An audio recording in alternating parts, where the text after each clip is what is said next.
হুঁশিয়ার হুঁশিয়ার হুঁশিয়ার লাল কার্ডার হুঁশিয়ার হুঁশিয়ার হুঁশিয়ার ত্রিপুরা মাতা হুঁশিয়ার হুঁশিয়ার হুঁশিয়ার লাল কার্ডার হুঁশিয়ার হুঁশিয়ার হুঁশিয়ার লাল কার্ডার হুঁশিয়ার হুঁশিয়ার হুঁশিয়ার ত্রিপুরা মাতা হুঁশিয়ার লাল মাথা জি জি লাল মাথা hi hi hi hi hi লাল মাথা জি নমস্কার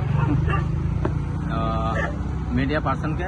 তো আপনারা নিশ্চয়ই জানেন গতকালকে আমাদের এই খুমলুঙে আমাদের রাজ্যের মাননীয় জনপ্রিয় মুখ্যমন্ত্রী ডক্টর মানিক সাহাজি আমাদের খুমলুঙে যে একটা বিরাট জনসভা, এই জনসভাতে এসেছেন এবং আমাদের রাজ্যের মাননীয় প্রদেশ সভাপতি রাজীব ভট্টাচার্য উনি এসেছেন, আমাদের ট্রাইবাল ওয়েলফেয়ার মিনিস্টার বিকাশ দেববর্মাজি উনিও ছিলেন, আমাদের এক্স এমপি পূর্ব ত্রিপুরা রেবতী ত্রিপুরা মহোদয় উনিও এসেছেন এবং আমাদের রাজ্যের প্রদেশ সাধারণ সম্পাদক ডক্টর বিপিন দেববর্মাজিও এসেছেন।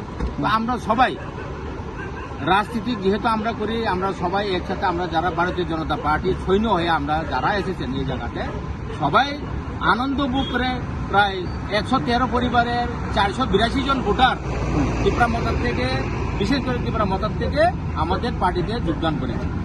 কিন্তু দেখা গেল রাত্রে দেখা গেল যে ত্রিপুরা মতার কিছু দুষ্কৃতকারীরা আমাদের ভারতীয় জনতা পার্টির ফ্ল্যাগ ফেস্টুন থেকে শুরু করে সবকিছু কিন্তু নষ্ট করে দিয়েছে। তো তার জন্য আমি বলতে চাই যারা এসব কাজের সাথে যুক্ত তাদেরকে অবিলম্বে গ্রেপ্তার করতে হবে। অবিলম্বে গ্রেপ্তার না করে কিন্তু আমাদের আন্দোলন কিন্তু জারি থাকবে। আমরা 48 ঘন্টার কিন্তু আমরা সময় সীমা বেঁধে দিলাম। আর এখন আমার সাথে আমাদের এসপি সাহেবের কথা হয়েছে এবং ওসি বাবুর সাথে কথা হয়েছে, যেভাবে হোক কিন্তু অ্যারেস্ট করতে হবে। কারণ গণতন্ত্র দেশে আপনি যারে পছন্দ করবেন আপনি করেন, আমার পছন্দ মতো আমি করুম, কিন্তু আপনি যে এভাবে যে ভারতীয় জনতা পার্টি যে কোন দলের নষ্ট করছে আপনারা জানেন? হ্যাঁ, কোন দলের নষ্ট করছে? আমাদের ভারতীয় জনতা পার্টি দলে বিজেপির যে পদ্মমার্কা ওই ফ্ল্যাগটাকে নষ্ট করেছে। কে করেছে জানেন? ত্রিপুরা মতার থেকে লোক করেছে নিশ্চয়ই। তো উদাহরণ দেওয়ার কোনো মানেই নাই। ত্রিপুরা মতার থেকে কিছু দুষ্কৃতিকারীরা রাত্রেবেলা এই জায়গাতে এসেছেন। থানাতে কোনো মামলা করা হয়েছে? থানাতে মামলা করা হবে, এখন করুম। এই ফ্ল্যাগ যেহেতু তারা নষ্ট করেছে, আমরা আবার আজকে সবাই একসাথে আমরা এসে লাগাইতেছি ফ্ল্যাগটা। আমরা এই ফ্ল্যাগ ফেস্টুন লাগানোর পরে আমরা কিন্তু আবার রাতাপুর পিএসসি গিয়ে আমরা তাদের যারা এই কাজের সাথে যুক্ত তাদের নামে আমরা এফআইআর করব। যে কিছুদিন আগে এখানে রিপোর্টার একজন রাতের বেলায় মারপিট করেছে ওনাকে, এই বিষয়টা নিয়ে কি বলবে?